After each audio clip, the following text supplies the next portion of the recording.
Nah, saya melanjutkan tadi, jadi terkait SMA limiting ini saya mau mengangkat dua hal. Pertama, masalah imunitas di masa COVID-19, dan yang kedua, kebetulan kemarin saya ikut HSC Forum di Pertamina.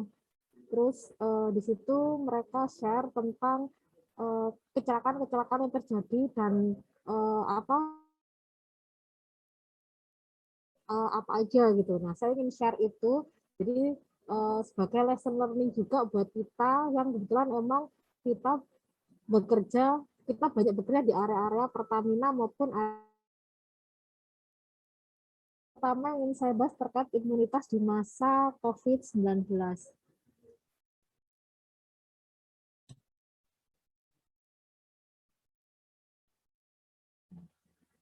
Yang pertama, apa sih imunitas itu? Imunitas itu kita pertama kan sebelum kita masuk ke imunitas itu seperti apa, kita akan coba ya apa masuk ke imunologinya dulu. Jadi imunologi itu merupakan ilmu yang mempelajari tentang organ, sel, molekul, jaringannya dia berperan dalam pertahanan terhadap serangan asing yang dapat menyebabkan infeksi. Nah, eh,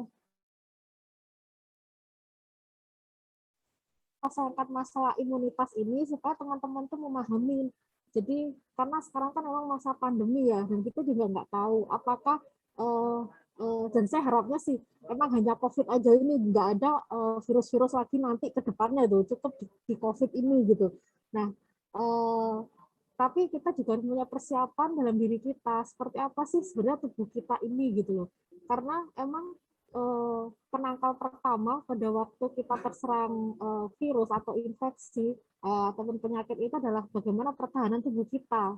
Nah, ini yang saya harapkan imunitasnya itu beda gitu. Belum tentu saya sama dengan imunitasnya Mbak Ayu gitu. Atau mungkin Mbak Ayu pasti juga beda imunitasnya dengan Mas Ariel, sama seperti itu. Kita punya imunitas yang berbeda-beda. Nah, itu yang saya pengen teman-teman memahami daya tahan tubuh masing-masing. Nah, kemudian next. Nah, di sini imunitas sendiri ini pengertiannya adalah sistem pertahanan atau proses pengenalan dan eliminasi terhadap serangan asing yang dapat menyebabkan penyakit atau infeksi ya. Jadi serangan asing ini kita istilahkan dengan patogen. Nah, pertahanan tubuh kita sendiri itu seperti apa sih prosesnya? Jadi pada waktu antigen atau virus itu masuk ke dalam tubuh kita, mereka akan melakukan pengenalan. Jadi apa sih yang masuk ke tubuh kita ini apa? Nah, ketika mereka atau sistem pertahanan tubuh kita menyatakan, oh ya ini sesuatu hal yang dapat menyebabkan sakit atau infeksi, mereka melakukan eliminasi. Jadi prajurit-prajurit dalam tubuh kita itu akan melakukan eliminasi seperti itu. Jadi sistem pertahanan tubuh kita itu ada di apa? Di dibagi atau istilahnya ada dua tahap gitu, pengenalan dan eliminasi.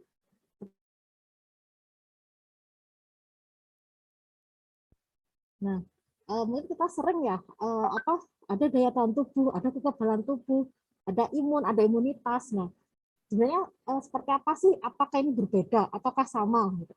Nah, sebenarnya istilah-istilah imun, kekebalan tubuh, dan daya tahan tubuh itu sama aja gitu. Jadi mereka ini sama istilahnya. Jadi ketika nanti teman-teman nggak usah bingung, ada yang ngomong kok ada imun, ada imunitas, ada kekebalan tubuh, ada daya tahan tubuh, itu sebenarnya sama semua mereka. Jadi itu mereka istilahnya artinya sama, cuma istilahnya itu yang beda. Nah, ini ada saya buat lingkaran-lingkaran kan. Di sini sudah istilahnya sama aja. Jadi nggak usah teman-teman tidak usah bingung lagi nanti ketika mendengar istilah-istilah ini. Kita tadi kan saya jelaskan di awal kan ada. Ya, tadi saya menjelaskan kepotongnya terkait tadi ya, yang masalah patogen tadi. Nah, jadi saya ulang lagi ya sepintas. Teman-teman udah melihat materinya? Nah, udah. Saya lanjut ya. Jadi patogen itu merupakan organisme penginfeksi yang menyebabkan penyakit pada tubuh manusia. Nah, organisme ini itu bisa dia berupa bakteri, parasit, fungi, dan virus. Virus itu dibagi menjadi dua. Virus itu dia RNA maupun DNA. Jadi genetiknya itu dibagi menjadi dua, genetik yang RNA dan DNA. Untuk virus yang jenis RNA itu seperti virus COVID. Dia penyebarannya itu lebih cepat daripada virus yang tipe genetiknya DNA. Nah, kita tahu sendiri virus dengan bakteri itu penyebarannya atau dia membelah dirinya atau perkembangannya itu jauh lebih pesat virus. Nah, tetapi yang perlu kita tahu lagi adalah virus itu juga ternyata virus itu yang tipe RNA jauh lebih cepat lagi daripada virus yang jenisnya DNA. Nah, itu ya teman-teman. Jadi yang yang perlu kita pahamin adalah ternyata virus itu seperti itu ya gitu loh. Cuma kita ngomong oh ya virus nih, tapi nah antigen sendiri, nah ini teman-teman pasti udah familiar ya antigen gitu. Antigen sendiri merupakan bagian dari patogen yang dikenali oleh imun tubuh kita sebagai benda asing dan berbahaya bagi tubuh. Jadi pada waktu virus masuk ke tubuh kita, itu seperti yang saya virus atau bakteri ya atau mikroba atau patogen pada waktu masuk ke tubuh kita itu akan ada tahap pengenalan dari sistem imun kita. Nah, mereka benda apa sih? Nah, seperti itu. Ini saya kasih contoh ya untuk yang bakteri. Jadi di sini saya contohkan untuk bakteri itu pada waktu dia masuk ke tubuh kita itu ada namanya lipopolisakarida, lipoprotein, peptidoglikan, sama flagel. Nah, ini itu merupakan bagian daripada patogen atau bagian daripada bakteri yang mana tubuh kita tuh nggak punya materi-materi ini, jadi tubuh kita tuh nggak ada gitu. Nah, pada patogen masuk tubuh kita dan pada waktu tahap pengenalan, wah ini flagel nih, nah itu otomatis tubuh kita langsung mengenali bahwa oke ini virus gitu, atau ini bakteri gitu. Nah ini berbahaya bagi tubuh kita, maka pertahanan awal kita itu akan langsung menyerang mereka gitu. Maka ibaratnya langsung melakukan eliminasi seperti itu. Nah, untuk ini yang jenis antigen pada bakteri negatif ya.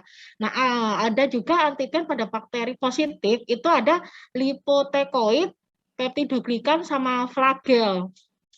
Ini juga sama, ini adalah materi-materi yang tidak ada dalam tubuh kita.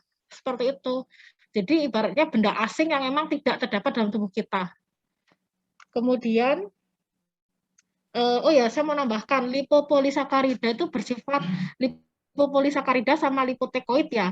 Itu tuh yang menyebabkan sakit pada kita. Jadi kayak misal kita demam gitu kan, demam merupakan pertahanan kita ya pada saat virus menyerang. Nah, lipopolisakarida maupun lipotekoid ini itu yang menyebabkan sakit pada kita. Jadi ini sifatnya toksik. Yang lipopolisakarida maupun lipotekoid itu sifatnya toksik. Seperti itu. Nah, kenapa ini mungkin teman-teman penasaran ya, apa sih bakteri gram negatif atau bakteri gram positif? Nah, sebenarnya bakteri gram negatif itu karena dia itu penampakannya di bawah mikroskop. Kalau dulu zaman kita masih SMA ya, bawah mikroskop. Nah, bakteri gram negatif itu pada waktu bawah mikroskop, dia itu penyerapan warnanya dia akan muncul berwarna merah. Sedangkan bakteri gram positif itu ketika kita lihat di bawah mikroskop, dia itu warnanya ungu. Makanya kenapa disebut bakteri gram negatif maupun gram positif itu karena itu penyerapan warna pada saat dia muncul di bawah mikroskop. Ini sepintas saja biar teman-teman ngerti gitu. Maksudnya, nah ini flagel itu merupakan ekor ya. Jadi kan tadi kan bagian lapisan kulitnya. Jadi yang saya jelaskan lipopolisakarida tadi seperti peptidoglikan itu permukaannya bakteri atau lapisan dinding selnya bakteri. Nah, flagel itu merupakan ini ekor. Jadi dia untuk membantu pergerakannya bakteri jalan gitu. Nah, flagelin ini itu juga tidak dipunyai oleh tubuh kita. Maksudnya materi genetiknya itu tidak ada. Nah, itu tadi. itu merupakan bagian-bagian tubuh dari atau bagian-bagian materi dari antigen dan berbeda. Kalau virus itu ada dua, neuraminidase sama hemaglutinin. Dia itu tidak ada dalam tubuh kita. Jadi ketika ada virus masuk ke tubuh kita, itu otomatis seperti saya jelaskan tadi, maka tubuh kita melakukan pengenalan. Ketika tahu wah ini ada antigen namanya hemaglutinin nih. Nah, mereka akan mengirimkan sinyal ya, itu wah, oh oke, ini virus. Otomatis pertahanan tubuh kita langsung pertahanan awal tubuh kita langsung melakukan eliminasi terhadap virus-virus ini. Makanya imun kita itu sangat penting ya. Jadi apalagi di kondisi pandemi seperti ini itu benar-benar pertahanan awal lah, ibaratnya pertahanan tubuh kita gitu. Selanjutnya kita harus tahu fungsi imun tubuh itu apa sih. Jadi kan saya sudah jelaskan terkait patogen, antigen. Jadi harapan saya teman-teman udah nggak bingung apa sih antigen itu. Antigen itu bagian tubuh dari bagian materi genetik dari patogen yang dia itu dikenali oleh sistem imun kita sebagai benda asing yang berbahaya gitu. Antigen itu. Nah, fungsi imun tubuh itu apa? Fungsi imun tubuh itu adalah pertama, melindungi tubuh dari invasi penyakit, menghancurkan dan mengeliminasi patogen, bakteri, parasit, fungi, dan virus yang masuk ke dalam tubuh. Yang kedua, yang terakhir sebagai pertahanan terhadap substansi non-infeksius seperti sel yang bertransformasi dan produk kerusakan sel. Selanjutnya, nah secara garis besar biar teman-teman paham, imunitas dibagi menjadi dua berdasarkan cara mempertahankan diri. Pertama, imunitas adaptif dan imunitas bawaan. Imunitas bawaan sendiri itu dibagi menjadi dua, imunitas penghalang dan imunitas pertahanan internal.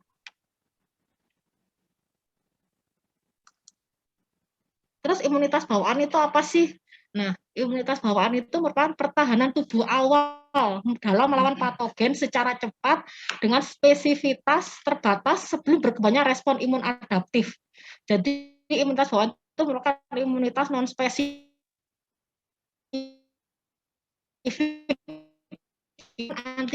antigen tapi berupa respon langsung. Jadi pada waktu kayak teman-teman yang kena COVID itu kan, nah yang belum kena COVID ibaratnya masih polos lah ya, bukan yang udah alumni gitu. Nah kalau teman-teman yang masih belum kena COVID itu pada waktu virus itu masuk ke antigen itu masuk ke dalam tubuh kita dan dikenali dari sistem pertahanan tubuh kita bahwa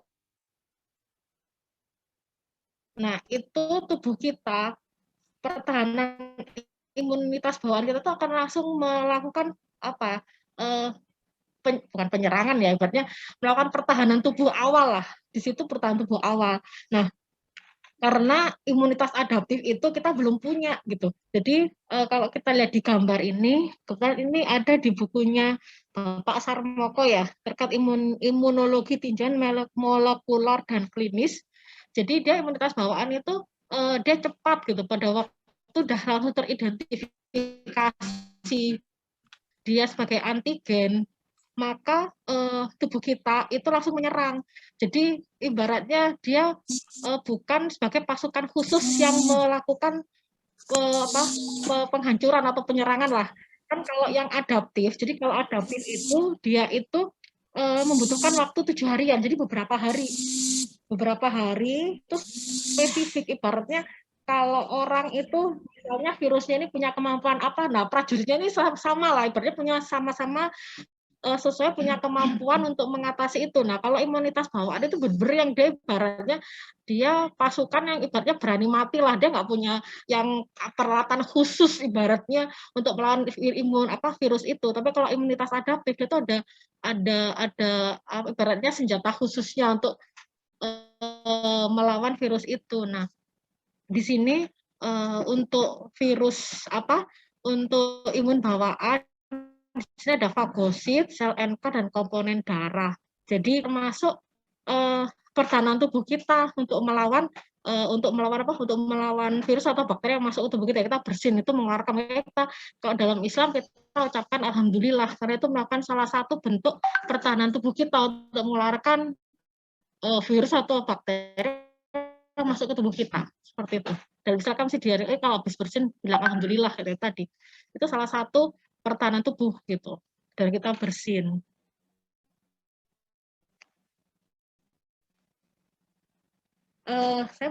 Saya sepintas menjelaskan terkait imunitas adaptif dan imunitas bawaan tadi. Jadi teman-teman yang saat ini karena kita tahu ya karena pandemi COVID ini, jadi imunitas bawaan ibaratnya sebagai penangkal pertama lah. Kalau insya Allah kalau imunitas kita bagus, imunitas bawaan kita bagus, itu virus itu tanpa tidak akan bisa berkembang cepat secepat itu ke tubuh kita gitu karena emang imunitas kita bagus di awalnya. Cuma kalau memang imunitas kita lemah maka dia akan langsung menyerang dan melakukan pembelahan diri di dalam tubuh itu cepat sekali. Nah, seperti yang kadang-kadang bisa menyebabkan infeksi dan untuk teman-teman yang dia punya penyakit bawaan itu bisa menjadikan lebih parah lagi gitu. Seperti itu. Nah, terus kita harus tahu juga kebiasaan apa aja sih yang dapat menurunkan imun tubuh gitu. Kebiasaan dapat menurunkan imun tubuh itu adalah tidur lalur dalam jurnal psikologi membuktikan bahwa tidur malam yang nyenyak dapat meningkatkan antibodi tubuh hingga 2 kali lipat. Karena tidur membantu tubuh memproduksi hormon sitokin, sel T dan sel darah putih yang punya peran penting dalam pertahanan terhadap serangan virus. Jadi lebih baik kita itu tidur cepat dan bangun pagi daripada kita tidur malam bangun kesiangan. Jadi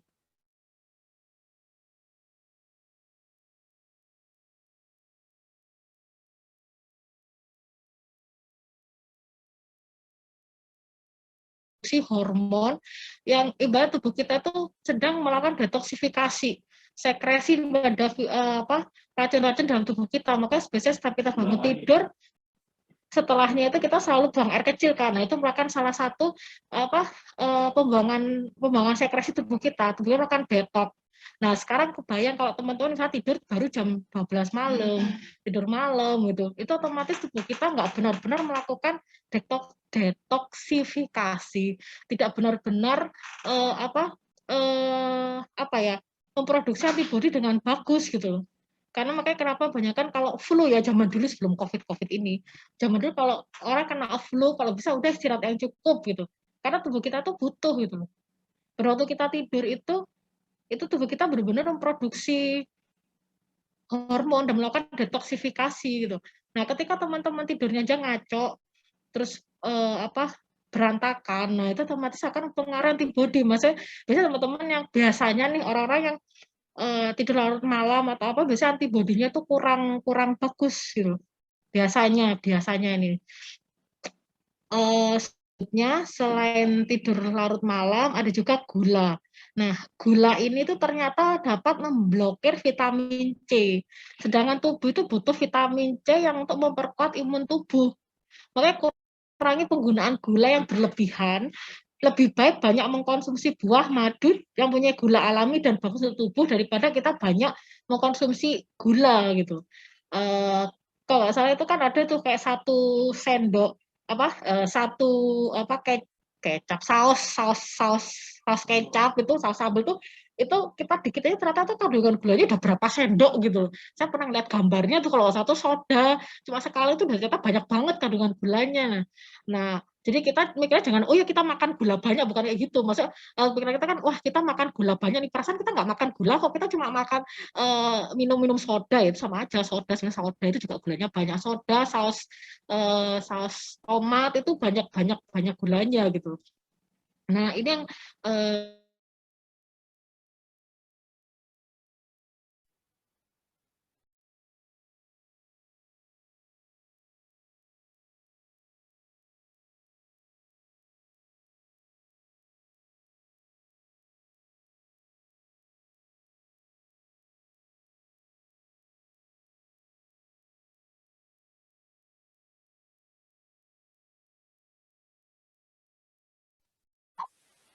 Ibarat keturunan untuk potensi diabetes itu juga lebih bahaya lagi gitu.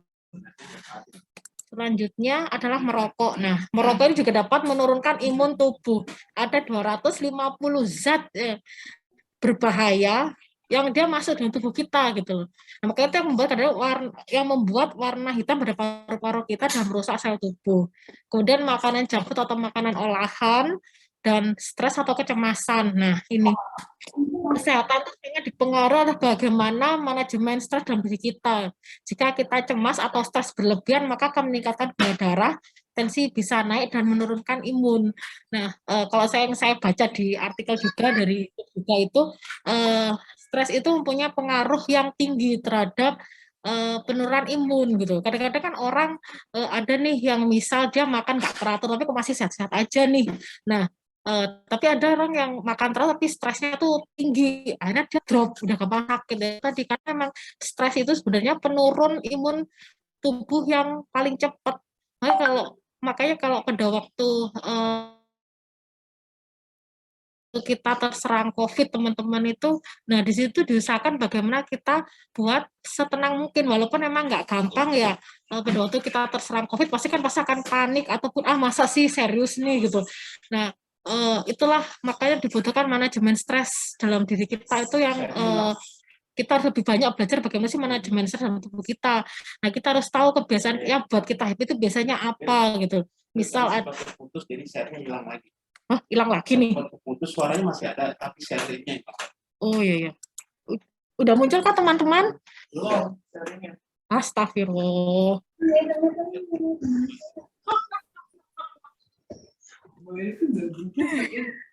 Nyebut. Tenang. Udah share lagi nggak? Bentar.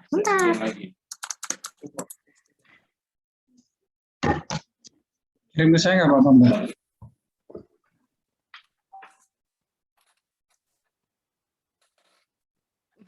Udah muncul belum sih?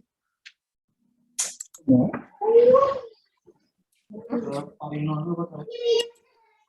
Udah muncul belum? Belum. Belum ya? Ya, Sini. kirim ke saya aja nggak apa-apa. Apa? Kirim chat. Chat, iya, bentar Mas. Padaku ini. Mas itu di mana sih pakai Mozilla atau itu? Ini lagi buka apa? WhatsApp. Iya, WhatsApp. Aduh, gue lagi buka. Kalau saya lihat.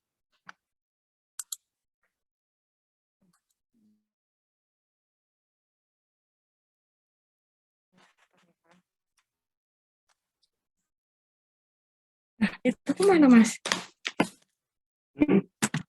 Mana ini? Plastis. Ya.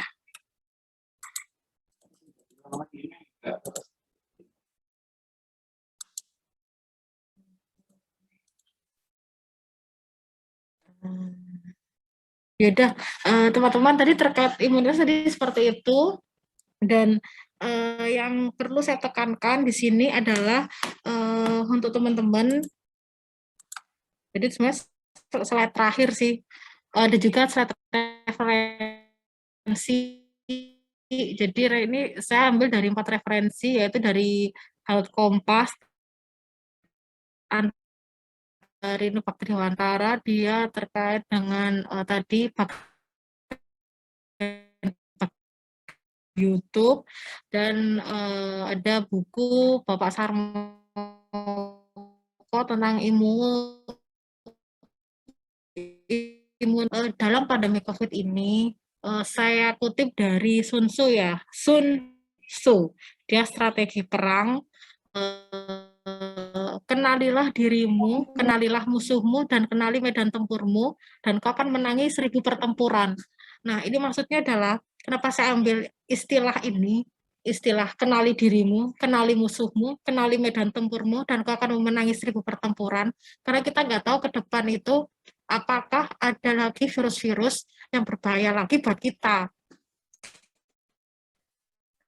Nah, ketika apa sih diri kita, seperti apa imun kita,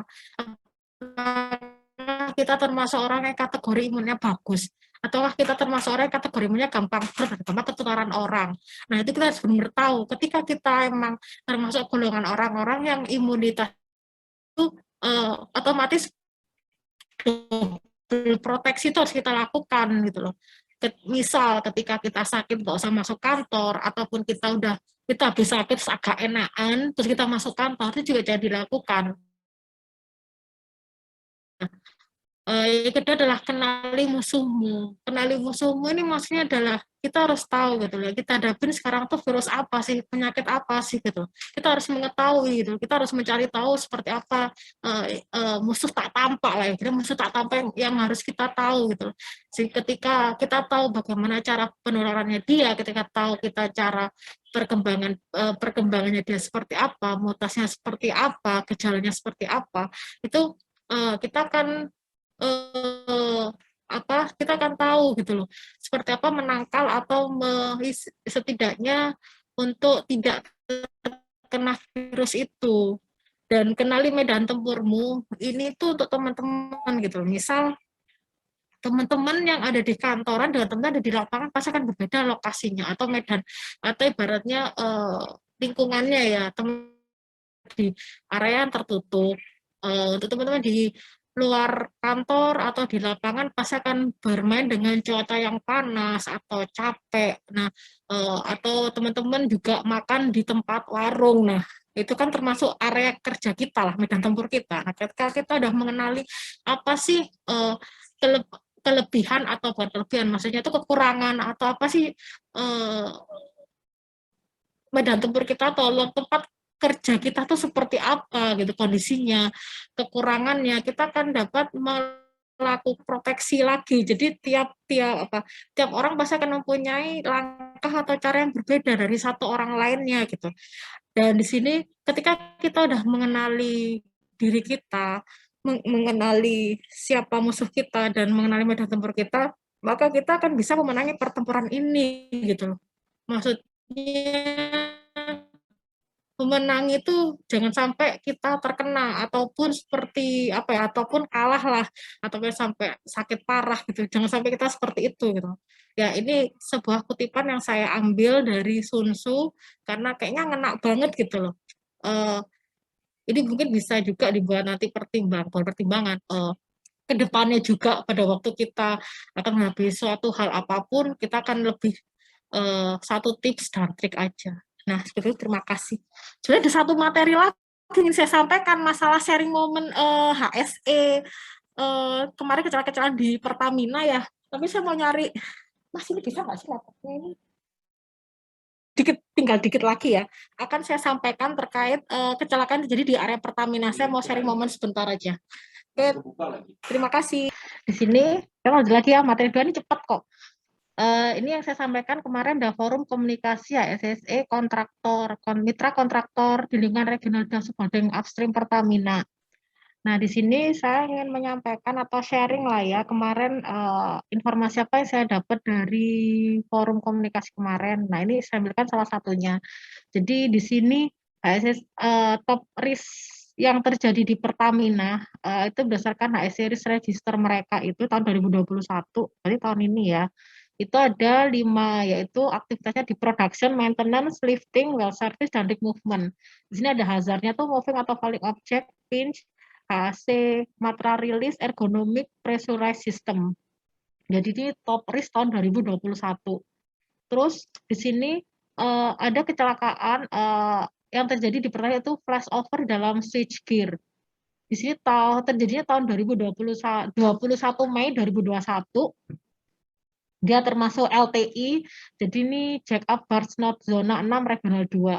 Jadi pada hari Jumat 21 Mei, dia itu melakukan pengecekan dalam MCC untuk melakukan verifikasi isolasi energi yang akan ditransfer ke long term isolation. Nah, selanjutnya IP atau maintenance melakukan pengecekan loto atas permintaan operator turbin.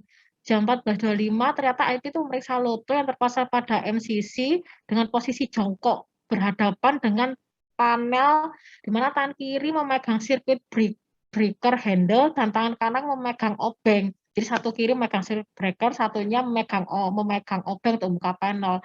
Tiba-tiba terjadi ledakan atau arc flash yang mengakibatkan IP mengalami luka bakar pada muka, kedua tangan, dan jari tangan kiri tingkat 2 sampai 3 dengan luas 19%, sehingga korban memerlukan perawatan intensif di rumah sakit. Nah, penyebabnya itu karena gagal mengidentifikasi bahaya yang terkait dengan arc flash. Yang kedua, APD tidak sesuai untuk bekerja dalam switchgear. Yang ketiga, fungsi relay proteksi pada HV-TR1 tidak bekerja pada saat terjadi gangguan. Nah, penyebab dasarnya root cause, jadi ini ada penyebab langsung dan penyebab dasar. Penyebab dasarnya itu adalah prosedur kerja tidak menjelaskan secara rinci safety precaution terkait pekerjaan. Yang kedua, kajian atas arc flash belum tersedia secara komprehensif termasuk penyediaan APD yang sesuai hasil kajian. Yang ketiga, preventive maintenance tidak memadai sehingga pemeriksaan dalam kubikel yang tersedia dalam kondisi long term isolation. Yang keempat, penjadwalan program perawatan tidak memadai sehingga tidak semua relay proteksi disertakan dalam SAP. Kemudian untuk rekomendasinya, jadi prosedur kerja tidak menjelaskan secara rinci safety precaution terkait pekerjaan, kajian antar aklas belum tersedia secara komprehensif, termasuk penyediaan APD sesuai dengan hasil kajian, preventive maintenance tidak memadai terkait pemeriksaan dalam kubikel yang berada dalam kondisi long term, dan penjadwalan program perawatan switchgear tidak memadai dan tidak semua relay protection disertakan dalam SAP. Sini gambarnya mungkin tidak jelas ya. Nah, ini ada kubikel yang meledak di gambar di bawah itu, ada fotonya. Di sini hikmah atau pembelajaran yang dapat kita ambil, pekerjaan di dalam switchgear merupakan aktivitas beresiko tinggi. Oleh karena itu, penerapan izin kerja perlu dilakukan secara konsisten, termasuk kajian risiko yang komprehensif, prosedur kerja memadai, dan APD yang sesuai. Pekerja perlu memahami bahaya-bahaya terkait aktivitas pekerjaan dan lokasi kerjanya, dan disertai dengan pengawasan yang memadai dari pengendali bahaya. Ini terkait flashover dalam switchgear. Kemudian ada juga ini case betis kaki kanan tergores pecahan gelas. Jadi sebenarnya simpel gitu ya, tapi sebenarnya tetap aja dianggap dan kategorinya itu dimasukkan dalam medical treatment. Kalau tadi LTI lost time injury, jadi kalau lost time injury itu yang bersangkutan itu tidak dapat melanjutkan kerja lagi. Jadi ada waktu kerja yang hilang gitu.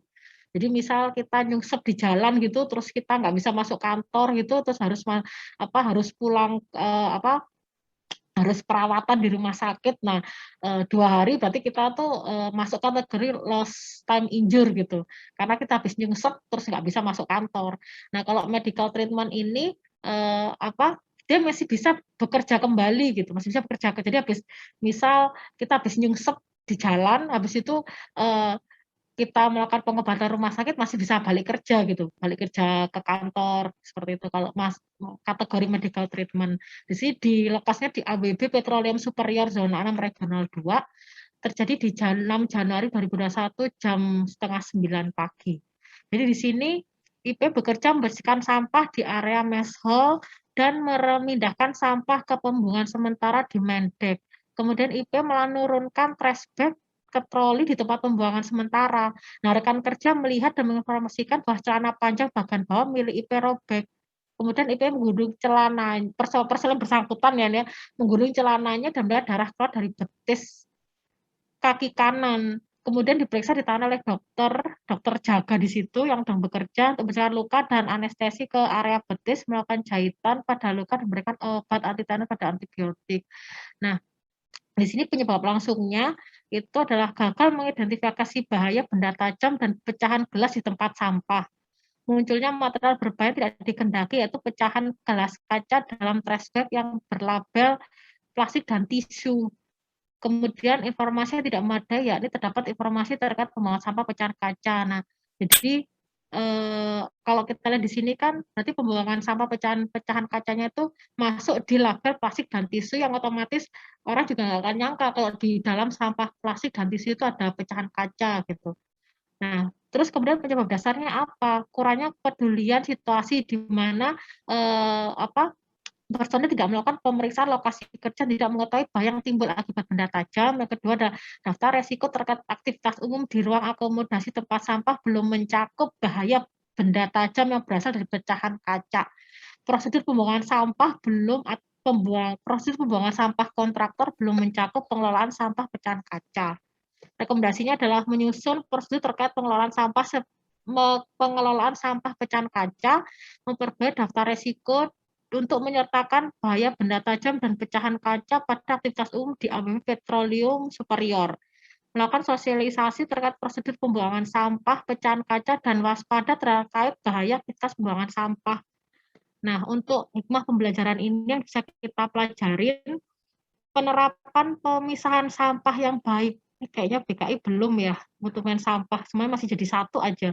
Kalaupun kita pisah-pisah, biasanya masih ngumpul jadi satu. Jadi emang pemisahan sampah di kita itu masih rendah, masih belum ada pemisahan sampah di kita. Kemudian di sini khususnya benda tajam perlu ditingkatkan dengan kampanye berkesinambungan dan penyediaan rambu yang memadai. Yang kedua adalah prosedur pengelolaan sampah perlu ditingkatkan kelengkapannya untuk mencakup seluruh jenis sampah yang dihasilkan.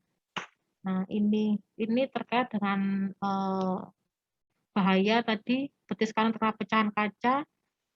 Jadi di situ jadi di sini case-nya tuh pecahan kacanya tuh belum dikategorikan dalam pembuangan sampah ini masuk yang mana gitu. Mungkin dari mereka mungkin masih pemisahan masih plastik, tisu, masih organik, masih seperti itu. Nah, kaca ini masih belum dimasukkan, ini masuk kategori mana dan penanganannya seperti apa. Makanya pada waktu ada gelas pecah, piring pecah, atau benda tajam berbahaya yang lain itu ketika dia rusak, bingung juga ketika tidak ada tempat sampah yang mengakomodir untuk itu tadi. Dan kemudian ini dimasukkan ke plastik dan tisu. Next, ini yang terakhir, cedera pada pergelangan tangan kiri saat pekerjaan membubut. Nah, teman-teman lab ini ya, membubut. Pada ini terjadi di bengkel rekondisi umum Jati Barang Field, zona 7, regional 2, di medical treatment, jadi setelah kejadian masih bisa kerja balik lagi orangnya. Kemudian 27 April 2021 kejadiannya. Jadi setelah kejadian pergelangan tangan kiri cedera, dia masih bisa bekerja kembali seperti itu. Jadi tidak sampai terjadi lost time injury. Ini terjadi pada Selasa 30 ini 27 Maret kejadiannya, tapi deskripsi insidennya pada 31 Maret ya. Kru mekanik melakukan finishing pembubutan shaft pompa dengan melakukan pengamplasan. Secara tidak disadari tangan kiri tertarik shaft dan mencederai pergelangan tangan kirinya. Rekan kerja segera matikan mesin bubut dengan menekan tombol emergency stop. Ini tidak menggunakan APD, penyebab langsung tidak menggunakan APD yang sesuai, yaitu menggunakan sarung tangan kain saat bekerja dengan peralatan putar, kemudian pekerja gagal untuk mengidentifikasi bahaya peralatan putar, itu tersangkut. Kemudian untuk penyebab dasarnya gangguan mental, karena personil bersangkutan mengalami luka mendalam, jadi kalau yang kemarin saya dengar itu, istrinya itu meninggal karena COVID. Barusan meninggal karena COVID, karena ada 2 anaknya yang di rumah masih kecil-kecil. Jadi secara psikis itu mempengaruhi mental juga, mungkin nggak bisa, baru meninggal ya istrinya, jadi dia masih belum bisa tune in kerja gitu, masih kepikiran siapa yang merawat anaknya di rumah, seperti itu. Kemudian di sini untuk rekomendasinya adalah meningkatkan kualitas PJSM, khususnya penyertaan hasil kajian resiko, meninjau SOP pekerjaan bubut, dan melakukan sosialisasi pada seluruh pekerjaan terkait, mensosialisasikan corporate life saving rules dan hand injury prevention kepada seluruh pekerjaan terkait. Nah, untuk hikmah pembelajaran di sini yang bisa kita dapat adalah pastikan menggunakan APD sesuai dengan hasil kajian risiko atas pekerjaan dilakukan, dan mengoperasikan peralatan apapun butuh fokus bahkan presisi, karena itu penting memastikan baik kondisi fisik maupun mental dan dalam kondisi yang siap untuk bekerja.